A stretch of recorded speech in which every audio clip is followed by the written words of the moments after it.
Oi, segundo ano, tudo bem com vocês? Aqui quem tá falando é a professora Daiane. Estou de volta agora para fazer a explicação dos conteúdos da semana 2 do Plano de Estudo Tutorado do segundo ano do ensino médio. Lembrando que nós estamos trabalhando com o terceiro volume já. Como vocês sabem, a estrutura do PET continua apresentando qual é o eixo temático. Na aula de hoje é Transformações do Mundo Rural. O nosso tema, as novas territorialidades no campo, e a habilidade, que é o que você vai aprender, né? Avaliar as origens dos movimentos sociais latino-americanos no campo, primeira habilidade. Interpretar suas identidades com a terra, segunda habilidade. E terceira habilidade, avaliar os projetos de reforma agrária. Nos países centrais e periféricos, a gente vai ficar hoje só com os periféricos? Acho que sim, se eu não me engano.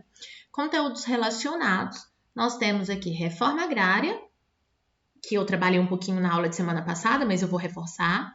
O MST, vou contar um pouquinho sobre ele, a história dele, o Movimento Sem Terra, e vou definir para vocês o que são comunidades quilombolas, beleza? O PET é bem sucinto, e aí o que eu fiz então? Preparei aquela aula de slides para vocês, com a síntese dos conteúdos, então fiquem comigo que eu já vou. Para manter uma sintonia bem legal com o plano de estudo tutorado, eu dei o título da minha aula, eu dei o título Reforma Agrária, tá bom? Para a gente ficar em bastante sintonia. Então, vamos primeiro entender o que é estrutura fundiária. Eu sei que muitos de vocês estão acompanhando as minhas aulas aqui no canal, já sabem o que é estrutura fundiária, mas é bom reforçar. Quando nós estamos falando de estrutura fundiária, nós estamos falando do modo como as propriedades rurais estão distribuídas e estão organizadas em um país. Dependendo da forma, ou seja, o modo como essas propriedades estão distribuídas, a gente pode dizer que a estrutura fundiária é mais democratizada ou menos democratizada. No caso do Brasil, a estrutura fundiária é menos democratizada.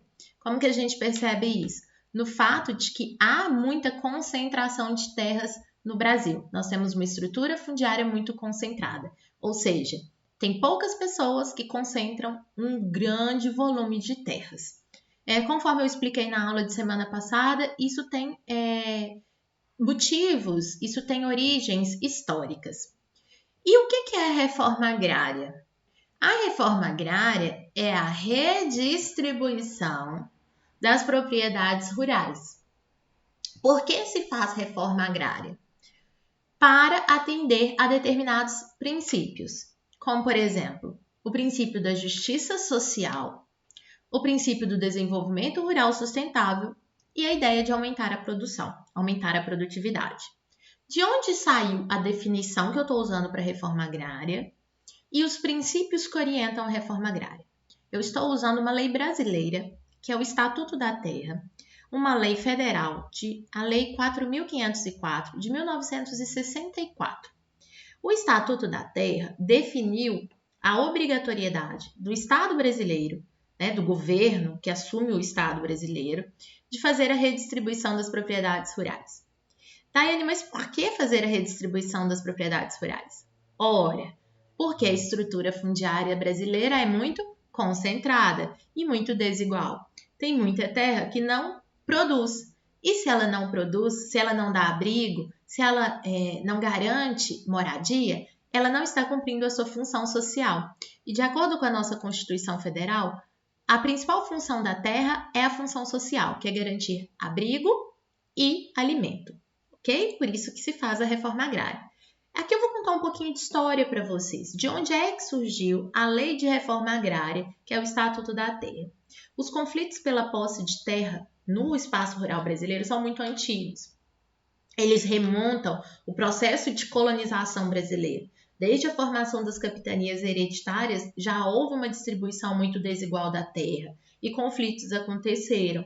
No século XIX, com a criação da Lei de Terras de 1850, a terra só passou a ser adquirida por meio da compra. Isso significa que a grande maioria da população brasileira, que era escrava e que futuramente seria escravos livres, seriam pessoas que se tornariam livres, mas que foram escravos, não teriam acesso à terra. Então, muitos conflitos também aconteceram. Na década de 60, esses conflitos na década de 60 do século 20, ou seja, 1960, esses conflitos se intensificaram e foram se organizando através da formação de movimentos sociais organizados, como, por exemplo, a formação das chamadas Ligas Camponesas, que eram grupos de trabalhadores que tinham o objetivo de lutar pela terra para que ela cumprisse a sua função social. Foi aí que, em pleno governo militar, no dia 30 de novembro de 1964, foi aprovada a Lei Federal 4.504, chamada de Estatuto da Terra. O Estatuto da Terra determinou determinou a reforma agrária.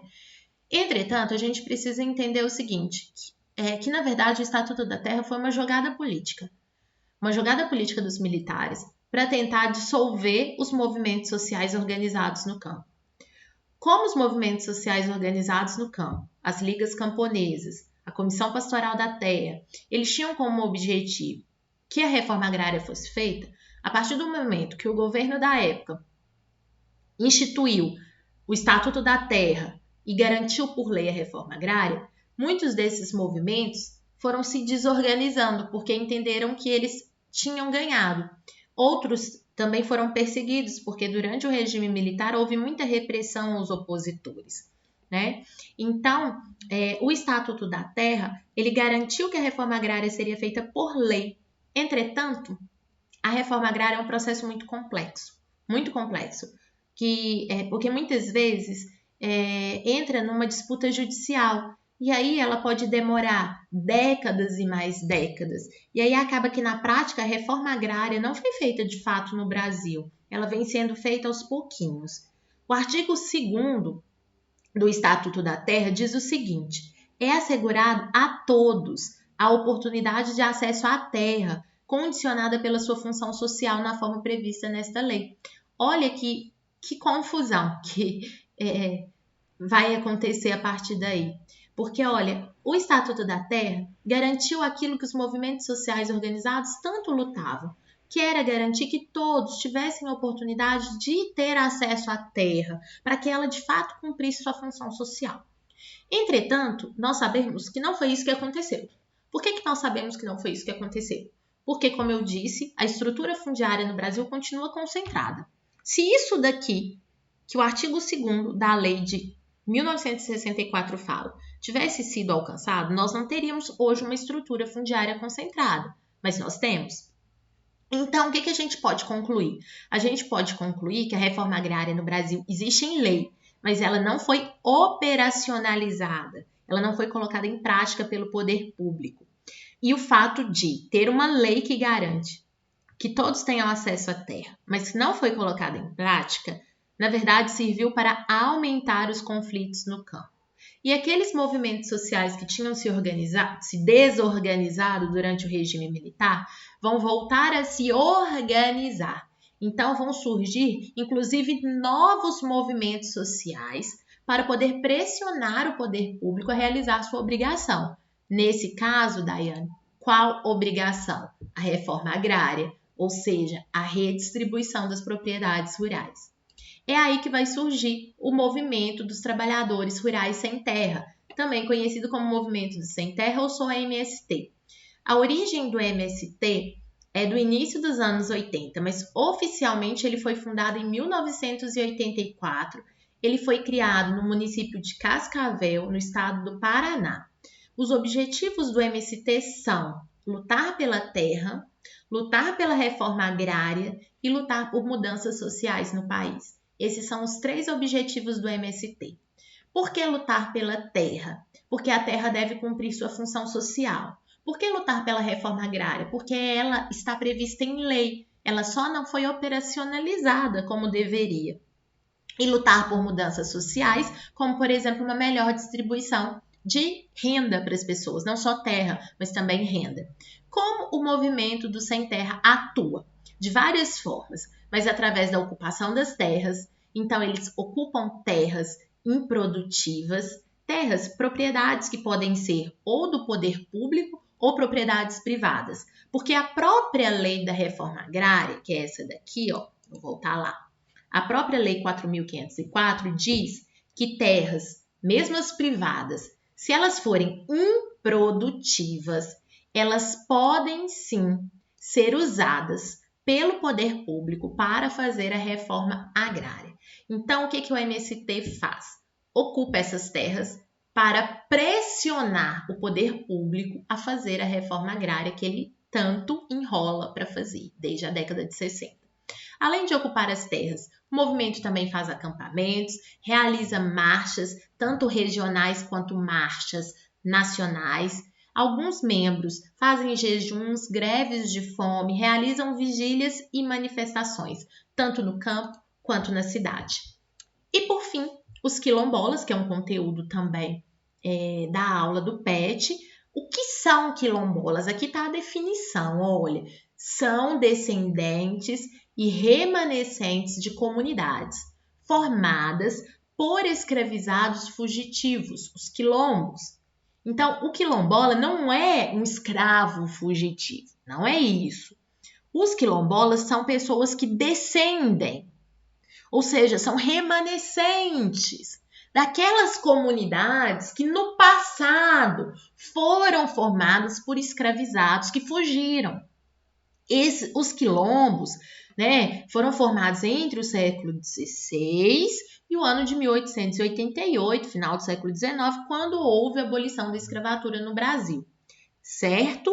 Então, pessoas, né, que hoje são classificadas, se auto-intitulam quilombolas, são pessoas que descendem, né, dessas pessoas que no passado foram escravizados fugitivos e formaram os quilombos, que eram comunidades de resistência à escravidão.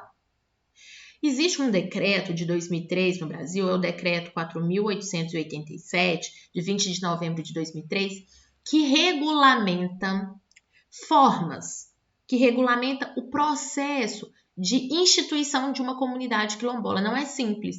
Para você dizer que uma comunidade é de fato quilombola, tem que ser feita uma pesquisa da origem daquela comunidade. Tem que ser feita uma pesquisa dos ascendentes daquela comunidade, para saber se eles eram de fato, ou se eles foram de fato, escravizados fugitivos. Então, tem já uma legislação no Brasil que organiza, né, a forma de se definir uma comunidade como quilombola ou não.